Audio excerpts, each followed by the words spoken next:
Good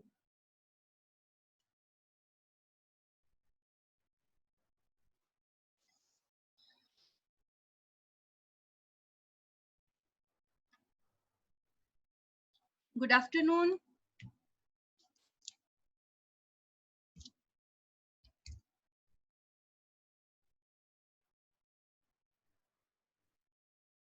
Nishant, Dolma, Amishi, Khushi, good afternoon. Good afternoon, ma'am. Good afternoon, ma'am. If I am audible?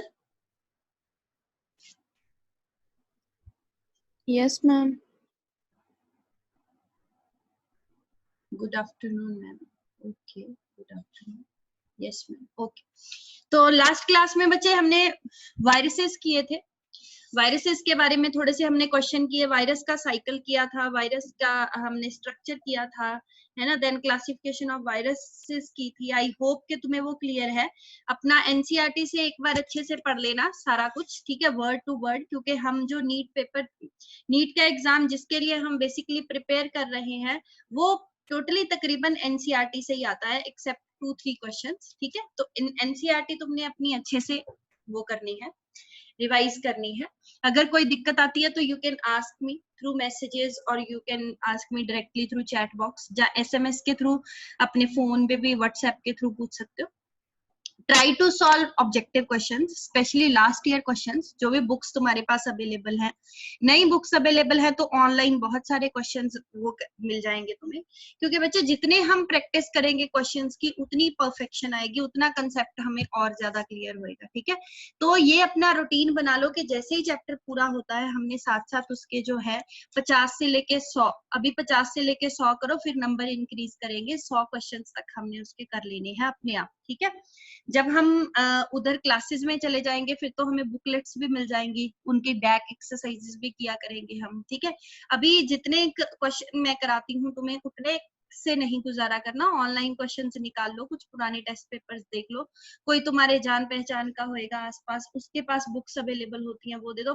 बाकी जैसे ही chapter complete हो जाया करेगा मैं भी तुम्हें एक असाइनमेंट के तौर पे एक क्वेश्चन पेपर जो है अपलोड कर दिया करूंगी तुम्हारे ग्रुप में, ठीक है। तो आज हम जो स्टार्ट करने जा रहे हैं वो सेकंड ग्रुप स्टार्ट करने जा रहे हैं। जो हमारा सेकंड ग्रुप है that is the kingdom fungi. तो जैसे हमने लास्ट क्लास में हमने डिस्कस किया था फंजाई के थोड़े से कैरेक्टर्स। फंजाई बेसिकली क्या है, एक ऐसा ग्रुप ऑफ ऑर्गेनिजम्स है जिसमें तुम्हें सारे हेटेरोट्रॉफिक ऑर्गेनिजम्स मिलेंगे। हेटेरोट्रॉफिक का मतलब है जो अपना खाना खुद नहीं बना सकते, किसी के ऊपर डिपेंडेंट होंगे। अगर किसी के ऊपर डिपेंडेंट हैं तो they can be other parasites और they can be other you can say saprotrophs, ठीक है। पैरासाइट्स कौन होते हैं, जो किसी की बॉडी के ऊपर या बॉडी के अंदर रहते हैं और वहां से न्यूट्रिशन, खाने पीना, सारा रहने की जगह, सारा कुछ उसी से डिराइव करते हैं, दैट आर कॉल्ड पैरासाइट्स, ठीक है। और सेप्रोट्रॉफ्स क्या होते हैं, जो बाहर डेड डिकेइंग मैटर के ऊपर अपने एंजाइम सिक्रीट कर देंगे, फिर वो डेड डिकेइंग मैटर जो है वो पार्शियली डाइजेस्टेड फॉर्म में आ जाएगा।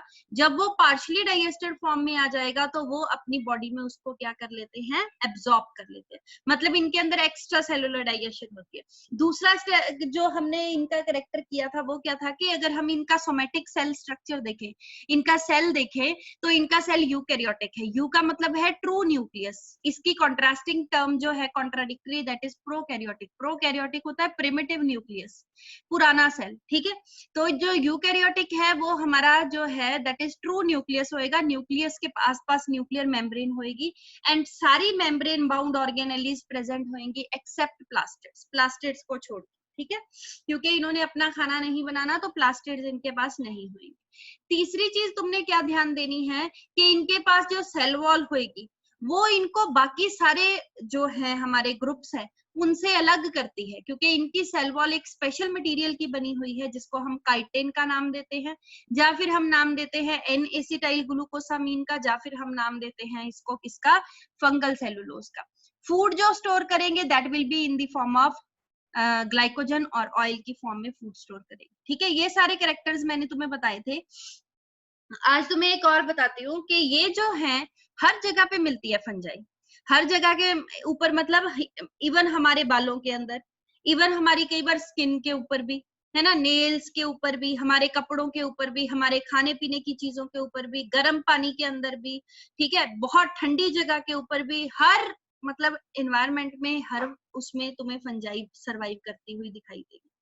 तो क्वेश्चन अब ये आता है कि हर जगह तो कंडीशंस फेवरेबल नहीं होती, हर जगह कंडीशन जरूरी थोड़ी है कि फंजाई के लिए फेवरेबल ही होंगी, अच्छी होंगी, है ना। तो हर जगह पे कैसे सरवाइव कर जाती है ये?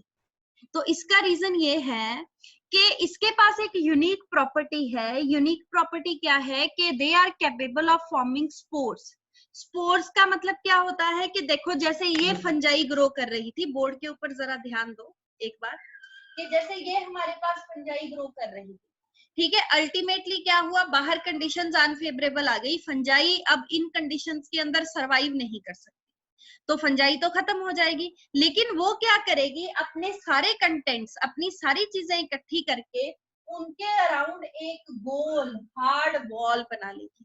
जब ये हार्ड वॉल बना लेगी इन द फॉर्म ऑफ सिस्ट, बहुत थिक ऐसी वॉल होएगी कि बाहर कुछ भी होता रहे, अंदर पड़ी फंजाई को पता तक नहीं चलेगा कि बाहर कंडीशंस कैसी, ठीक है। तो ये जो हार्ड वॉल है, अब ये जो गोल स्ट्रक्चर बन गया जिसके अंदर फंजाई रोल होके पड़ी है और उसके आसपास हार्ड वॉल है, इसको हम नाम देते हैं स्पोर का, ठीक है। तो इसको हम नाम देंगे स्पोर्स का, ठीक है। तो ये जो यूनिक प्रॉपर्टी है स्पोर फॉर्मेशन की, इसमें इतनी हार्ड वॉल बन जाती है कि बाहर कुछ भी होता रहे फंजाई को पता नहीं चलेगा, और जैसे ही कंडीशंस फेवरेबल आएंगी वो इस वॉल को तोड़ के बाहर निकलेगी and it will start growing again, और वो नए इंडिविजुअल में दोबारा ग्रो करनी शुरू करेगी। देखो, अब जब तक हमने ब्रेड जो है, ब्रेड अपने फ्रिज में रखी होती है, जहाँ हम उसको अच्छी टेम्परेचर पे, रूम टेम्परेचर पे रख देते हैं, जहाँ ठंडी जगह पे रखते हैं, जैसे जहाँ पे कॉन्टिन्यूसली पंखा या एसी चल रहा है, तो ब्रेड हमारी ठीक ठाक रहती है, ठीक है। लेकिन उसको थोड़ी से गर्म जगह पे रख दो, जहाँ पे थोड़ी गर्मी है, एक ब्रेड का जो है टोस्ट सा पीस सा निकाल के, ठीक है, वहां पे रख दो जहाँ पे थोड़ी गर्मी है। तो जहाँ पे थोड़ी गर्मी भी है और थोड़ी सी मॉइस्चर भी है, तो तुम क्या देखोगे कि उसके ऊपर फंजाई ग्रो करनी शुरू कर जाती है, क्योंकि अब जब स्पोर्स बना लिए, ये स्पोर्स जो हैं उड़ के इधर उधर चले जाते। तो अगर इनको मिल गई कंडीशन फेवरेबल, तो जहां पे आके स्पोर गिरा, स्पोर किसके ऊपर गिरा, आके ब्रेड के ऊपर, ब्रेड के अंदर फूड भी मिल गया उसको, मॉइस्चर भी मिल गया, कंडीशंस उसके लिए फेवरेबल मिल गई। तो जब ब्रेड को अंदर सारी कंडीशंस फेवरेबल मिली, तो उसने अपनी वॉल को ब्रेक किया, फंजाई बाहर निकली और उसने ग्रो करना शुरू कर दिया, जिसकी वजह से हमें ब्रेड के ऊपर जो है वो दिखाई देनी शुरू हो जाती, ठीक है। तो समझ आई कि they have the unique property of spore formation to tide over the unfavourable conditions. Unfavourable conditions को ओवरकम करने के लिए इनके पास क्या प्रॉपर्टी होती है, स्पोर फॉर्मेशन की। और जैसे ही कंडीशंस फेवरेबल आती हैं, ये वॉल ब्रेक होती है, अंदर से फंजाई निकलती है and it will start growing into new individual. ये नए इंडिविजुअल में ग्रो करना शुरू कर देती है, इसीलिए ये हर जगह मिलती है।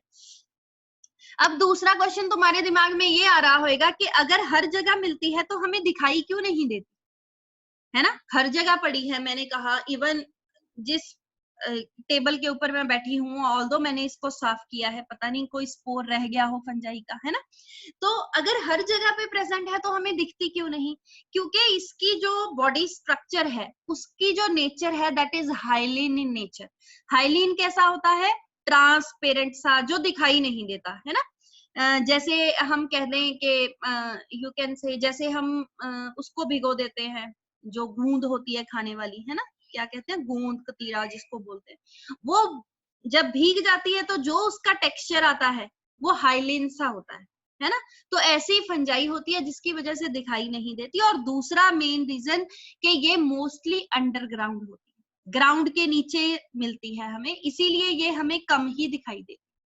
समझ आई चीज, ठीक है। तो ये इसके फंजाई के जनरल कैरेक्टर्स हैं। पहला है हेट्रोट्रॉफिक, अपना खाना खुद नहीं बना सकती। यूकैरियोटिक नेचर है, प्लास्टिड्स इसके पास नहीं है। देन सेल स्ट्रक्चर यूकैरियोटिक है। देन हमने क्या देखा, सेल वॉल बनी हुई है काइटिन, NAG, एनेसिटाइल ग्लूकोसामीन, या फिर हम नाम देंगे फंगल सेलुलोज का। Food stored will be in the form of glycogen और ऑयल। हर जगह मिलती है because of the unique property of spore formation to tide over the unfavourable conditions. Unfavourable conditions को टाइड ओवर करने के लिए इनके पास कौन सी प्रॉपर्टी होती है, दैट इज ऑफ, क्या कहते हैं, स्पोर फॉर्मेशन। देखिए ध्यान से, kingdom fungi, great diversity in morphology and habitat. Habitat और मॉर्फोलॉजी में तुम्हें ग्रेट डाइवर्सिटी मिलेगी। मॉर्फोलॉजी क्या होता है, जो चीज हमें बाहर से दिखाई देती है, ठीक है, और हैबिटेट क्या होता है, जहां पे ये रहती है, ठीक है। तो फंजाई देखने में भी देखो ये वाली डिफरेंट है, मशरूम्स को देखो वो डिफरेंट होते हैं, एक पेड़ों के ऊपर लगती है वो डिफरेंट होती है, हर एक जो है वो अलग अलग तरह की होगी। तो great diversity in morphology and habitat, morphology और हैबिटेट के अंदर तुम्हें इनकी डिफरेंट डिफरेंट फॉर्म्स जो है वो मिलेगी। तो अगली चीज देखो क्या है, करेक्टर्स में हमने क्या लिखा है, फंजाई आर कॉस्मोपॉलिटन। कॉस्मोपॉलिटन मतलब हर जगह पे मिलती है, हर जगह पे मिलेगी ये। And occur in air, water, soil and on animals and plants. Air में, पानी में, सॉइल में, एनिमल्स के ऊपर, प्लांट्स के ऊपर, हर जगह पे तुम्हें मिलेगी। That's why the word is cosmopolitan, ठीक है। एनसीईआरटी इसके लिए वर्ड जो यूज करती है शायद वो यूबिक्विटस यूज करती है। यूबिक्विटस का मतलब भी यही होता है कि ये हर जगह पे मिलती है। हेट्रोट्रॉफिक, अपना खाना खुद नहीं बना सकती, ठीक है। ए क्लोरोफिलस, क्योंकि इसके अंदर क्लोरोफिल नहीं होती। Spore forming, because of the unique property of spore formation, हर जगह पे ये अपने आप को एडजस्ट कर लेती है, अनफेवरेबल कंडीशंस में भी अपने आप को एडजस्ट कर लेती है। नॉन वेस्कुलर, इसके अंदर कोई वेस्कुलर बंडल्स नहीं है, मतलब पानी और फूड की कंडक्शन नहीं होती, ठीक है। तो नॉन वेस्कुलर का मतलब है जाइलम और फ्लोएम इसके अंदर एब्सेंट होंगे। यूकैरियोटिक, यूकैरियोटिक का मतलब है true nucleus, chitin in the cell wall, chitin होएगा सेल वॉल के अंदर। Glycogen as a food reserve, food reserve जो होएगा that will be in the form of glycogen. And mycology, जब हम फंजाई को स्टडी करते हैं, that study, that you can say science that deals with the study of fungi is called mycology, उसको हम mycology का नाम देते हैं। देखो एक बार करेक्टर्स, यहाँ तक किसी को कोई डाउट हो तो you can ask me।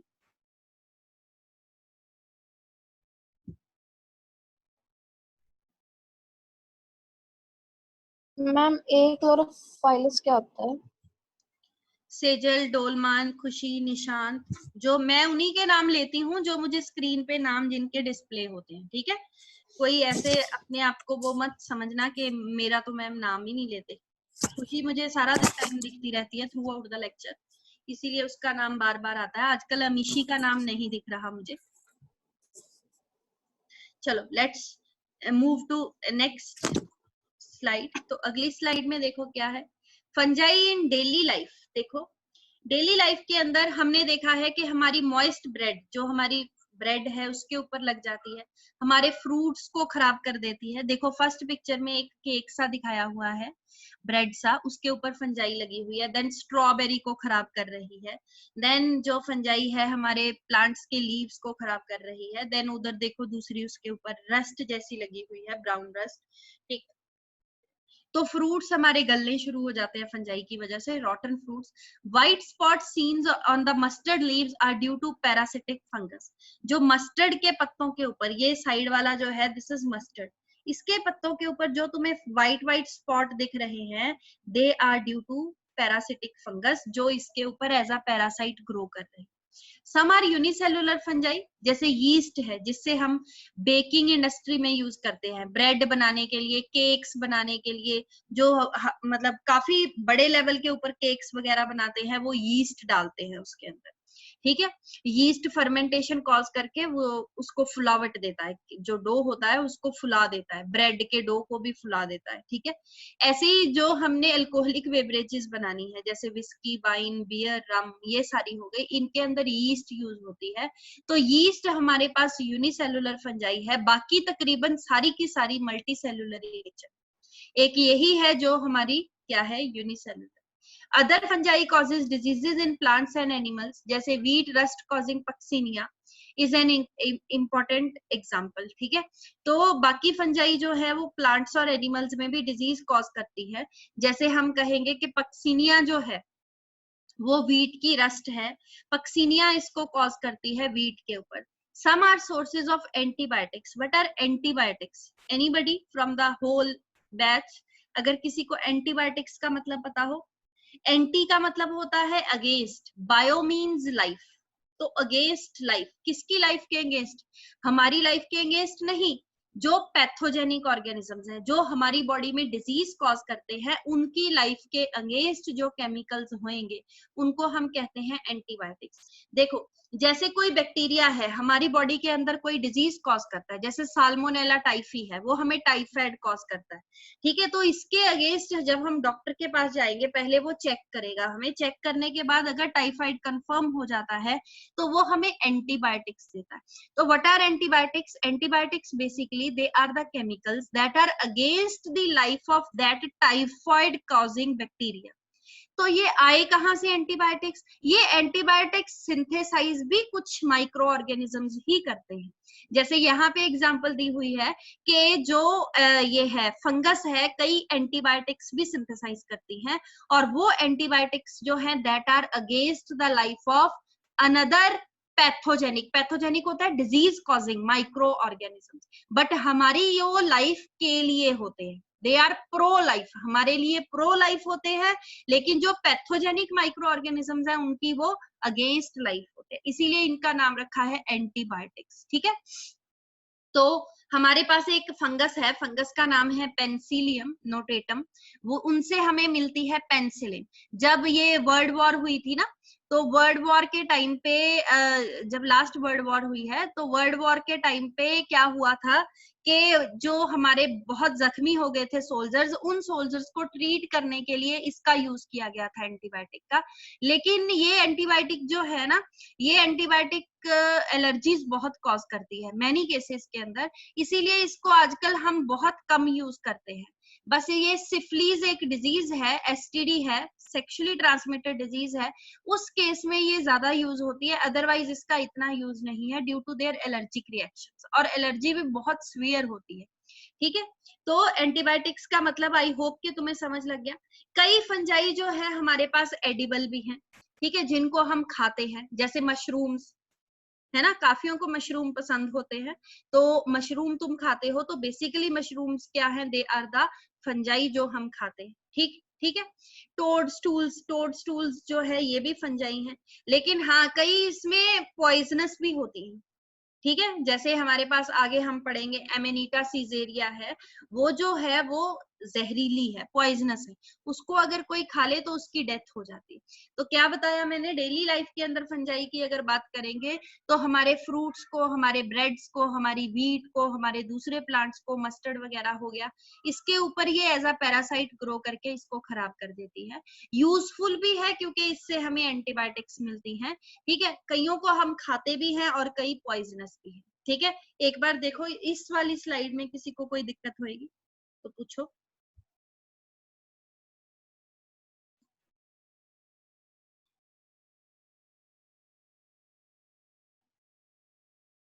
नहीं, चलो नेक्स्ट आगे देखो। Have you ever wondered why we keep food in the refrigerator? तुमने कभी सोचा है कि हम खाना, खास करके आजकल जैसे अब गर्मी हो गई है ना, अभी घर बैठे तो पता नहीं चल रहा, जब हम बाहर जाएंगे ना क्लासेस लगाने के लिए आएंगे तो हमें पता चलेगा टेम्परेचर कितना ज्यादा हो रहा है। ठीक है, चलो इट इज फेवरेबल, क्योंकि ज्यादा हाई टेम्परेचर पे कहते हैं कि वायरस सरवाइव नहीं कर पाता। लेट अस सी, बट पता नहीं, अगर हम अपने अकॉर्डिंग देखें तो वायरस को टेम्परेचर से कोई फर्क इतना खास पड़ना नहीं चाहिए, है ना, क्योंकि बॉडी के बाहर तो वो क्या कहते हैं वही है, इनएक्टिव है, और जब बॉडी के अंदर है, बॉडी को थोड़ी हम बाहर लेके बैठेंगे, बॉडी को तो हम एसी में रखते हैं, इसमें रखते हैं, क्या कहते हैं, पंखे के नीचे, जिसकी वजह से टेम्परेचर हमारी बॉडी का कम ही रहता है। चलो let's hope for the best, क्या पता चला ही जाए। Have you ever wondered why we keep food in the refrigerator? आज जैसे तुम्हारी मम्मा ने सुबह सुबह सब्जी बनाई होगी या अभी बनाएंगी, जो बचेगी वो फटाफट निकाल के जैसे ही ठंडी होती है उसको रेफ्रिजरेटर में रख देते हैं, क्योंकि बाहर क्या है, बाहर टेम्परेचर जो है वो हाई है, वार्म कंडीशंस है, और दूसरी चीज क्या है, ह्यूमिडिटी भी होती है, सब्जी के अंदर पानी पुनी भी होता है, ह्यूमिड कंडीशन भी होती है, तो फंजाई को ग्रो करने के लिए ये दो ही चीजें चाहिए। तो स्पोर्स मैंने कहा इधर उधर सारी जगह पे पड़े हैं, पता नहीं मेरे बालों के अंदर, ऑल्दो मैंने बहुत अच्छे से कॉम्ब किए हुए हैं अपने बाल, पता नहीं कितने स्पोर्स होंगे स्किन के ऊपर, ऑल्दो मैंने फेस धो के अपना क्रीम क्रूम लगा के पूरा एन तुम्हारे सामने बैठी हूँ, पता नहीं फिर भी मेरी स्किन के ऊपर क्या पता कोई 2-4 स्पोर्स हों। तो ऐसे ये स्पोर्स हर जगह पे एग्जिस्ट करते हैं, हो सकता है अभी अभी उड़ के जो हवाएं चल रही हैं उनसे 1-2 स्पोर्स आके गिर जाएं और ऐसे ही आके हमारी सब्जी के ऊपर गिर जाएं, क्योंकि ये तो बहुत छोटे से होते हैं। अगर तुम बाहर रखे रखोगे उस सब्जी को तो उसको तो कंडीशंस फेवरेबल मिल गई, सब्जी के अंदर तुम्हारी के अंदर खाना मिल गया और जो है वार्म और ह्यूमिड कंडीशंस मिल गई, वो ग्रो कर जाएगी तो शाम तक तुम देखोगे सब्जी जो है वो थोड़ी हमारी गंदी सी स्मेल भी देने लग जाएगी और उसके ऊपर वाइट कुछ कॉटनी सा मास सा भी एक्यूमुलेट होना शुरू हो जाएगा। तो वो क्या है basically, that is the growth of the fungi. इसीलिए हम फूड को रेफ्रिजरेटर में रखते हैं, क्योंकि बहुत ठंडे जगह के ऊपर फंजाई जो है उसके स्पोर्स जर्मिनेट नहीं कर पाते, उसके लिए वो कंडीशन जो है वो अनफेवरेबल है। Yes, it is to prevent food from going bad due to bacterial or fungal infections. Fungi prefer to grow in warm and humid places. तो फंजाई जो है वो गर्म जगह पे और ह्यूमिड प्लेसेस के अंदर ग्रो करना शुरू करती है, प्रेफर करती है, ठीक है। वार्म जहां पे थोड़ी गर्मी होएगी, ह्यूमिड जहां पे मॉइस्चर होएगा, ठीक है, बिल्कुल ड्राई जगह पे नहीं होएगी, ठीक है। अगर तुम ब्रेड ड्राई करके बिल्कुल सुखा के रख दो, ठीक है, तो वो ग्रो नहीं करेगी। लेकिन अगर ब्रेड जो है बिल्कुल सॉफ्ट है, फ्रेश है और गर्म जगह पे पड़ा है तो वार्म भी है, ह्यूमिड भी है, तो उसके ऊपर वो ग्रो कर जाएगा।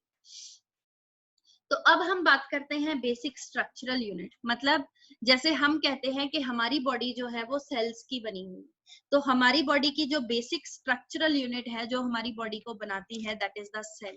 सिमिलरली बच्चे अगर हम बात करें फंजाई की, तो फंजाई के अंदर जो बेसिक स्ट्रक्चरल यूनिट है जो फंजाई को बनाती है, that is a tube like structure. एक ट्यूब लाइक स्ट्रक्चर है, उस ट्यूब लाइक स्ट्रक्चर को हम किसका नाम देते हैं, इट इज कॉल्ड हाइफा। ऐसा दिखता है, इसको हम नाम देते हैं हाइफा का, इट इज कॉल्ड हाइफा। एक को हम हाइफा बोलते हैं, बहुत सारों को हम हाइफी बोलेंगे, इट इज कॉल्ड हाइफी। अगर बहुत सारे होंगे तो हम उसको हाइफी बोलेंगे, एक को हम हाइफा बोलेंगे।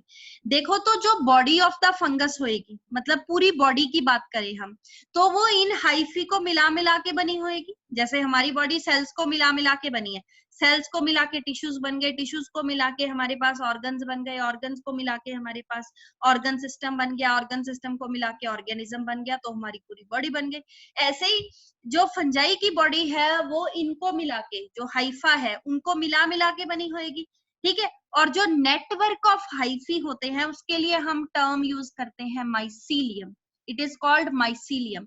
तो बॉडी ऑफ द फंगस अगर आए तो तुम्हारा आंसर होएगा mycelium, because it is made up of network of hyphae. अगर बेसिक स्ट्रक्चरल यूनिट पूछे वो तो तुम्हारा आंसर होएगा हाइफा। Okay done. तो जो बॉडी ऑफ द फंगस होएगी उसको हम किसका नाम देंगे, mycelium, it is called mycelium, ठीक है। अब जो हाइफी है बच्चे वो तुम्हारे पास दो तरह के होंगे, देखो ध्यान से कौन कौन से। एक तुम्हारे पास होएगा सेप्टेट और एक होएगा एसेप्टेट। ध्यान से देखो इधर बोर्ड की तरफ, फिर मैं तुम्हें स्लाइड दिखाती हूँ। एक हाइफी हमारे पास होएगा सेप्टेट हाइफी और दूसरा होएगा एसेप्टेट हाइफी। पहले हम एसेप्टेट की बात करें। ये मैंने हाइफी बनाया है, ठीक है। इसके अंदर देखो ये एक न्यूक्लियस था, इसमें न्यूक्लियर डिवीजन हुई, लेकिन बीच में कोई सेल वॉल या क्रॉस वॉल फॉर्मेशन नहीं। फिर से न्यूक्लियस 1 से 2 में डिवाइड कर दिया।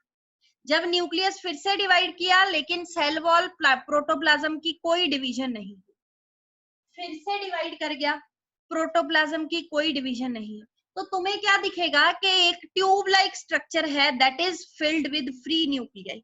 तो इस कंडीशन को हम मल्टी न्यूक्लिएट कंडीशन कहेंगे। और बॉटनी के अंदर जब भी वर्ड मल्टी न्यूक्लिएट आता है उसके लिए हम टर्म यूज करते हैं coenocytic, it is called coenocytic.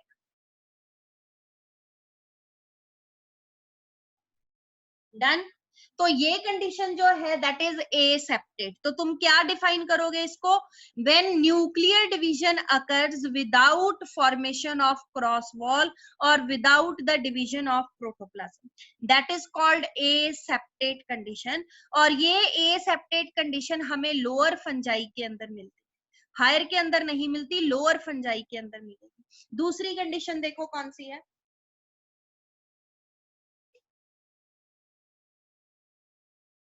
दूसरी कंडीशन हमारे पास है सेप्टेट। सेप्टेट में क्या होएगा? ये मैंने बनाया हाइफा, ठीक है, क्लियर। हाइफा बनाने के बाद ये न्यूक्लियस था, अल्टीमेटली डिवाइड कर गया, ठीक है। लेकिन जैसे ही न्यूक्लियस डिवाइड किया,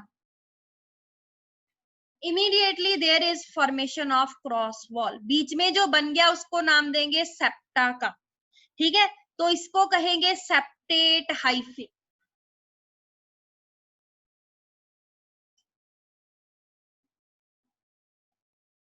क्या अब भी कंडीशन मल्टी न्यूक्लिएट लग रही है? नहीं लग रही, ठीक है। तो इसीलिए हम इसको सेप्टेट हाइफी का नाम देंगे। इसकी कंडीशन मल्टी न्यूक्लिएट नहीं है, क्योंकि बीच में जैसे ही न्यूक्लियर डिवीजन हुई it is immediately followed by cross wall formation, ठीक है। जो हमारी हायर क्लासेस हैं उनके अंदर कैसा हाइफी मिलता है हमें? Septate hyphae. तो मैंने तुम्हें बताया हाइफी दो तरह का होता है, एक होता है सेप्टेट, एक होता है एसेप्टेट। एसेप्टेट लोअर क्लासेस में मिलेगा और सेप्टेट हायर क्लासेस में मिलेगा। एसेप्टेट में क्या होएगा? Nuclear division is not followed by cross wall formation. तो देखने में कंडीशन मल्टी न्यूक्लिएट लगेगी, इसको हम नाम देते हैं सिनोसिटिक का, ठीक है। और जो सेप्टेट होएगा उसमें जैसे ही न्यूक्लियस डिवाइड करेगा immediately followed by cross wall formation. Cross wall formation का बन जाती है, जिसकी वजह से कंडीशन मल्टी न्यूक्लिएट नहीं रहेगी। इसको कहते हैं सेप्टेट हाइफी और ये हमें हायर क्लासेस में मिलेगा। एक चीज ध्यान से देखो, मैंने जब सेप्टा बनाया है तो मैंने ऐसे नहीं बनाया, पूरा नहीं जोड़ा उसको। क्यों नहीं जोड़ा? क्योंकि ये जो सेप्टा है ये कभी भी कंप्लीट नहीं होता। क्यों कंप्लीट नहीं होता? क्योंकि इसके बीच में छोटी छोटी पोर्स होती हैं, जिन पोर्स को हम सेप्टल पोर्स का नाम देते हैं। और उन सेप्टल पोर्स का फंक्शन क्या होता है कि इनके थ्रू मटेरियल्स और फूड जो है वो एक्सचेंज होता है बिटवीन द एडजेसेंट हाइफी। देखो यहाँ पे जहां पे मैं टच कर रही हूँ, यहाँ पे मैंने थोड़ा गैप छोड़ा है, अगर तुम्हें ध्यान से देखो, ठीक है। गैप छोड़ा है तो गैप छोड़ने का मतलब क्या है कि दिस इज नॉट कंप्लीट। ये हाई सेप्टा जो है वो कंप्लीट नहीं है। क्यों कंप्लीट नहीं है? Due to the presence of small pores in between them. And in pores को नाम देते हैं सेप्टल पोर्स का। और इन पोर्स का फंक्शन क्या होता है? To facilitate the exchange of materials and food between adjacent hyphae। समझ आया? क्लियर? जब मैं तुम्हें क्लासेस करवाऊंगी ना, एक मैं तुम्हें क्लास करवाऊंगी दैट इज बेसिडियोमाइसिटीज। उस क्लास के अंदर तुम क्या देखोगे कि ये जो जैसे ये हाइफी है, देखो ये सेप्टा था, इन सेप्टा के बीच में एक आउटग्रोथ्स निकलती हैं, बैरल शेप्ड आउटग्रोथ्स निकलती हैं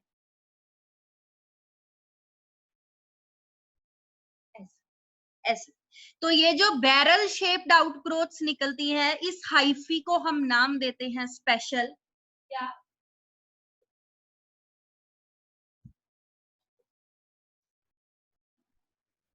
It is called Dolipore hyphae, Dolipore septum, sorry, not hyphae, septum। तो ये क्वेश्चन तुम्हें आ सकता है कि dolipore septum is the characteristic of which class? That is of class basidiomycetes.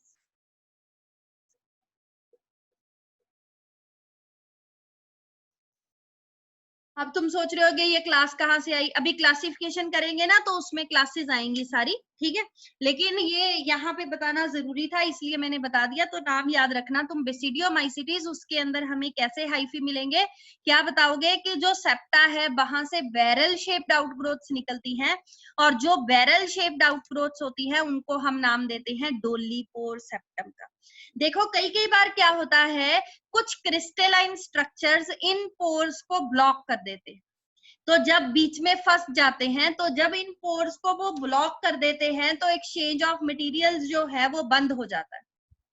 ठीक है, तो एक्सचेंज ऑफ मटेरियल जो है वो बंद हो जाता है, तो उन क्रिस्टलाइन बॉडीज को हम नाम देते हैं वोरोनिन बॉडीज का। That crystalline bodies are called as Woronin bodies. समझ आया? मैं लिख देती हूँ एक बार स्पेलिंग।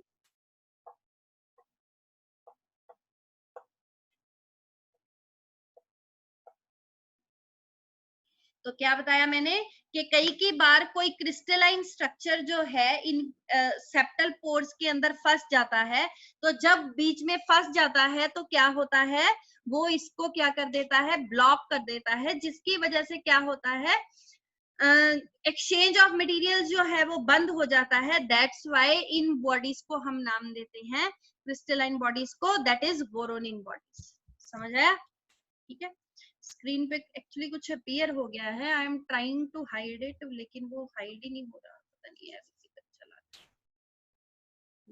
एक मिनट, ठीक है जी, तो यहाँ तक क्लियर। तो हमने कहा बेसिक स्ट्रक्चर जो है हाइफा, एक को हाइफा, बहुत सारों को hyphae, and the body of the fungus will consist of network of hyphae that is called mycelium. तो देखते हैं, with the exception of yeast which are unicellular, fungi जो है वो मल्टीसेलुलर होएगी और फिलामेंट जैसी होएगी, लंबी फिलामेंट जैसी।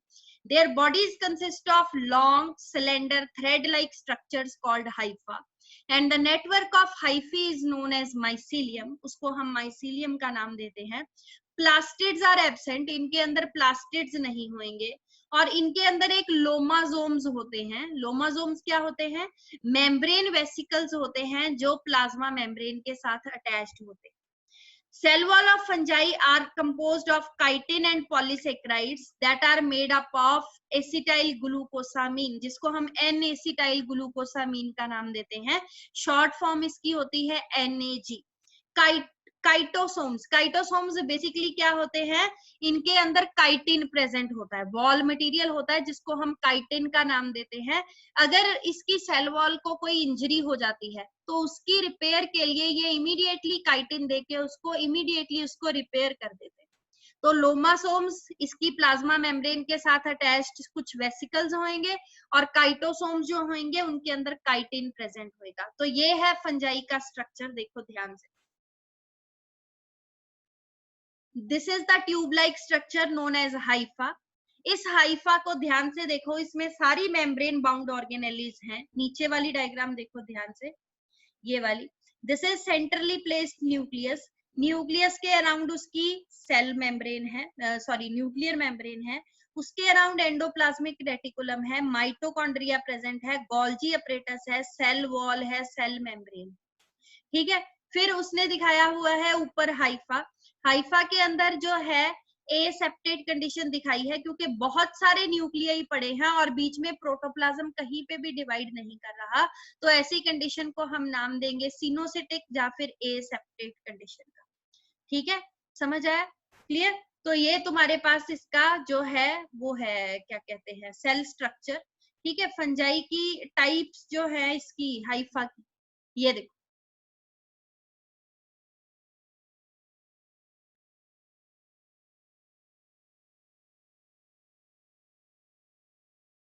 देखो ध्यान से, फंगल हाइफी एक होता है एसेप्टेट, नो क्रॉस वॉल, कोई क्रॉस वॉल बीच में नहीं बनेगी, और septa laid down during nuclear division. Hyphae are continuous tubes filled with multi nucleated condition cytoplasm. इसको सिनोसिटिक हाइफी का नाम देते हैं। देखो इधर वाला, देखो ये वाला, दिस वन, कहां गया,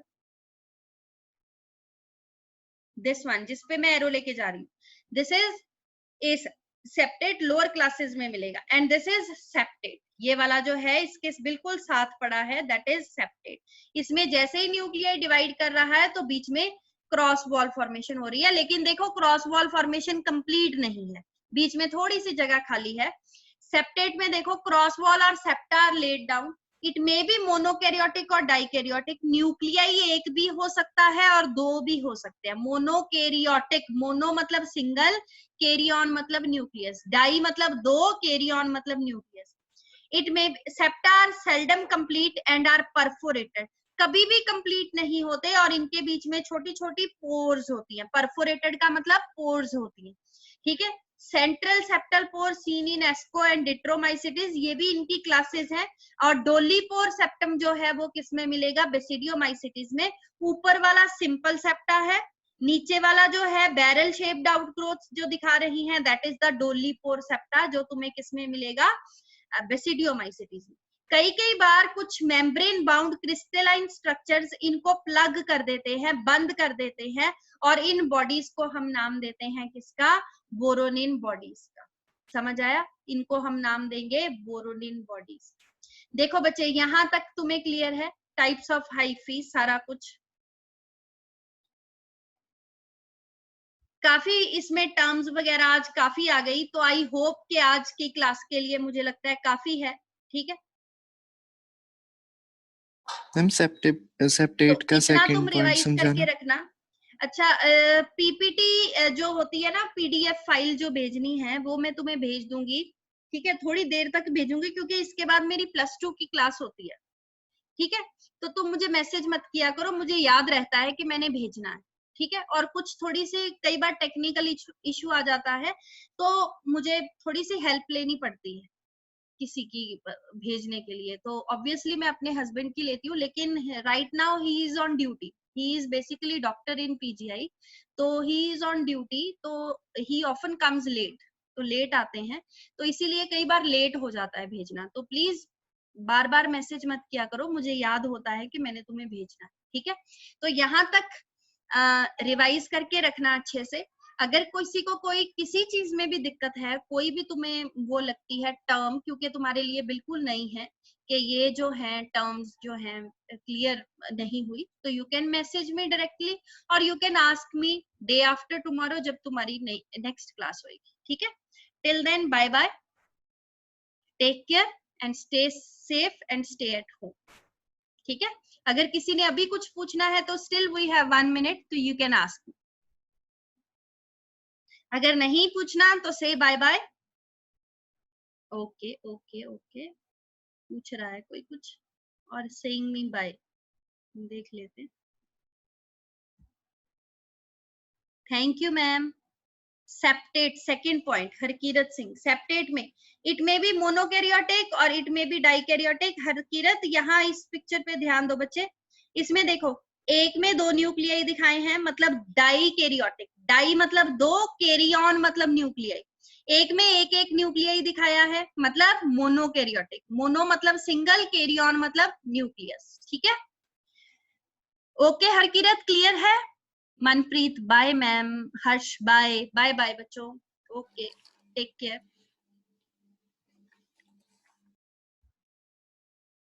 हरकीरत क्लियर है बच्चे पॉइंट?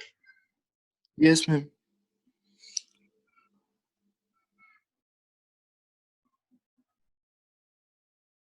चलो ठीक है, ओके बच्चों, bye bye. Yes ma'am, okay, thank you.